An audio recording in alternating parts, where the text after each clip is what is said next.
আজকের আমার এই ভিডিওটা প্রত্যেক মুসলমানদের জন্য একবার শোনা এবং জানা জরুরি। শয়তানের রিশতাদার কে হইতে পারে? উত্তর, শয়তান বলেন যে আজান শোনার পরে মসজিদে আসে না, সে আমার বাবা। নাম্বার 2, যে ফজল খরচ করে, অতিরিক্ত খরচ করে, সে আমার ভাই। নাম্বার 3, যে মুসল্লি নামাজ পড়ে কিন্তু ইমামের আগে রুকু করে সিজদা করে, শয়তান বলেন সে আমার ছেলে। নাম্বার 4, যে মানুষের বাড়ির মেহমান আসে, মেহমান দেখে বাড়িওয়ালা মুখটা বাঁকা করে, শয়তান বলে সে আমার মা।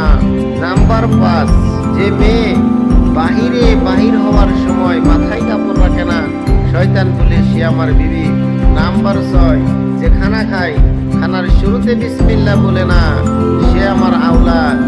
যে কথাগুলো অন্যকে বলে সে আমার দুশমন, আর যে বলে না সে হলো আমার দোস্ত।